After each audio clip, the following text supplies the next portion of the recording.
you have it bundled up before you bring it out.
Les films Rocky font partie des plus belles sagas de l'histoire du cinéma américain.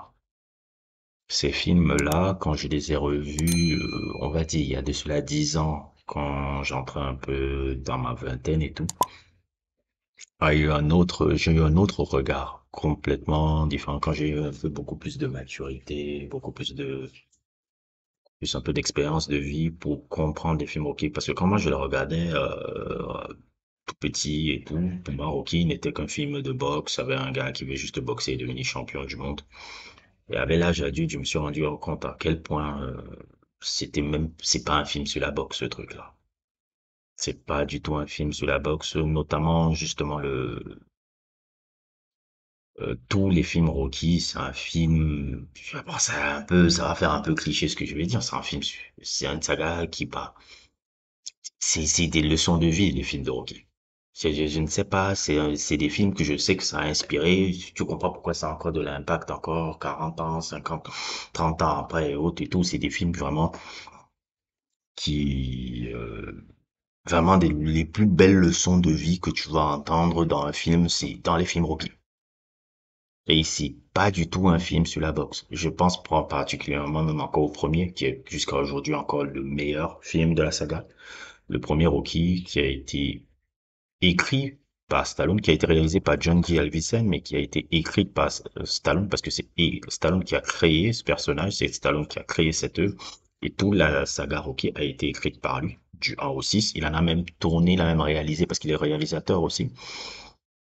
Il en a réalisé, je crois il en a réalisé quoi? Il a réalisé 3, 4, et 6, il en a réalisé 3, je pense, 3 sur 6. Il a réalisé 3 films sur 6. Et ces films-là m'ont permis aussi de me rendre compte à quel point j'étais complètement à côté de la plaque sur Sylvester Stallone, en fait. Je me suis rendu compte que, merde, Stallone, c'est pas juste un acteur bourrin qui fait des films d'action. Stallone est avant tout un fabuleux auteur. Ses qualités d'auteur même se voient directement même dans le premier film Rocky, pour la simple bonne raison que quand on regarde Rocky, on s'attend à regarder un film sur la boxe, mais avant tout, on parle pas seulement, c'est pas seulement un film sur le dépassement de soi et et comment on appelle ça, beaucoup d'autres thèmes que Rocky renvoie. Mais surtout, c'est avant tout un film romantique. C'est véritablement une romance, ce film-là. C'est pour ça que quand on regarde même l'affiche, le premier truc qu'on se rend compte, c'est que l'affiche ne montre pas quelqu'un ou des gangs de boxe ou quelque chose comme ça. On voit Adrienne et Rocky qui se tiennent la main de dos. Donc, c'est pour te dire que le personnage d'Adrienne, qui est vraiment un personnage très central dans la saga, toute la saga même, je dirais, c'est celle qui donne la force à Rocky justement à se surpasser par rapport à toutes les difficultés qu'il rencontre dans la vie. C'est elle qui lui pousse même à devenir, je dirais, la meilleure version de lui-même un peu. Parce que tout ce que Rocky, et c'est ça qui est beau un peu avec l'histoire de Rocky Balboa, c'est l'histoire d'un boxeur qui se voit offrir la chance de rencontrer le champion du monde et qui, tout son problème n'est pas de devenir champion du monde. Tout son problème, c'est de tenir la distance contre quelqu'un qu'on estime qu'il ne pourra même pas faire 2 minutes. Et ça renvoie un peu à tout ce que nous on vit actuellement dans nos vies, euh, tout ce que les êtres humains vivent, que ce soit homme ou femme, mais je dirais beaucoup plus les hommes en général. Ce qu'on essaye de faire, c'est essayer d'avoir, je dirais pas je dirais pas une dignité, mais qu'on soit reconnu et respecté à notre juste valeur quand on aura prouvé notre valeur. Et c'est un peu ce que le film et la thématique de Rocky renvoient, tout en mettant en parallèle vraiment une romance. L'histoire à laquelle même Rocky s'est créé est aussi fascinante en fait. Quand tu vois Stallone à l'époque, c'était un acteur de quatrième zone qui n'était connu de personne, qui sortait du monde du porno, qui avait fait quelques trucs porno et qui essayait de percer en tant qu'acteur ou même en tant que scénariste à Hollywood. Je crois que si je me souviens bien un peu de l'histoire, c'est quand il part rencontrer, pas voir un match de boxe de Mohamed Ali contre Chuck Wepner, si je me souviens bien dans l'histoire. Il regarde ce match-là et de là, le match, si je me souviens bien, Mohamed Ali contre Chuck Wepner, ils sont allés jusque, Chuck Wepner avait poussé Ali jusqu'au 15e round, 14e round, et Ali l'a gagné jusqu'au 14e round. Mais le match avait tellement été marquant parce qu'on a vu ce gars qui était un inconnu, qui avait réussi à tenir une tête à Mohamed Ali. 14 rounds et tout. De ce pitch, de ce match-là, il a vu ce qu'est un peu le pitch de son film. Et il a pris un peu ça comme celle qui serait la structure de son film pour pouvoir écrire Rocky. Il s'est pas forcément inspiré de Chuck Wepner parce que dans les inspirations de Rocky Balboa, je pense qu'il a beaucoup pris l'inspiration un peu de la vie de Joe Frazier parce qu'il vient de Philadelphie, il est gaucher comme lui et beaucoup aussi des aspects de sa vie personnelle pour écrire un peu le personnage de Rocky. Et quand il l'a fait, il n'avait pas, vraiment, il n'avait pas de sous, il n'avait pas de truc. Quand il propose le scénario, je pense c'est à MGM et tout, les mecs lui disent, bon, ok, ton scénario est génial, on va te prendre, on va prendre ton scénario, on va acheter ton scénario. C'était même à 6 chiffres, hein, genre la somme qu'il lui a donnée. Mais on va faire en sorte que le personnage principal soit une star bankable, soit Steve McQueen, Bud Reynolds ou, si je me souviens bien encore, James Caan, c'est les personnages qui devaient jouer au hockey à la base. Et Stallone, qui croyait vraiment en lui, qui croyait vraiment en son talent, qui croyait vraiment en un truc, a refusé même cette somme-là. Il dit que non, moi je ne peux pas accepter cette somme-là si je ne suis pas le personnage principal.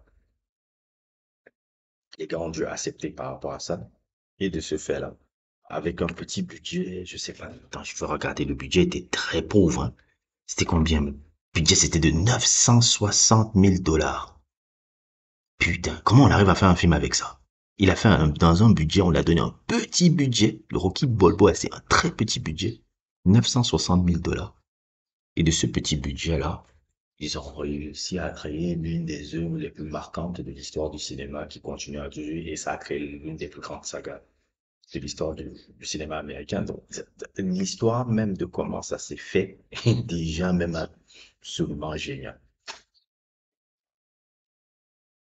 Sans vouloir aller dans beaucoup plus de détails, plus de profondeur un peu, parce que je veux juste te présenter un film, pas un film qui m'a marqué qui me marque encore jusqu'à aujourd'hui. Rocky Balboa fait partie des films incontournables de l'histoire du cinéma américain, surtout des années 60, qui a créé l'une des sagas les plus importantes du cinéma américain. Et c'est un film que je conseille à tous, à toutes. C'est un film où tu vas apprendre les plus belles leçons de vie. Et c'est un film qui montre, quand les gens me disent souvent, ouais, Stallone, en fait, lui, c'est souvent un bourrin. C'est souvent un bourrin qui joue que dans des films d'action, je sais pas quoi, il n'a pas de truc. Je leur montre toujours ce film-là, toujours cette saga-là, pour me montrer que, ah, non, Stallone, c'est pas juste, les films d'action qu'on a vus de lui. Stallone, c'est avant tout aussi un auteur, quelqu'un qui sait très bien écrire, quelqu'un qui sait très bien parler des sujets sensibles et humains et qui a utilisé comme prétexte de raconter une histoire d'amour et de surpassement de soi, apprenant pour prétexte un peu la boxe, en prenant pour prétexte la boxe. Donc, ça, c'est un film que je recommande à tous. Merci encore. N'hésitez pas à vous abonner à la chaîne du Sorcerer et à plus.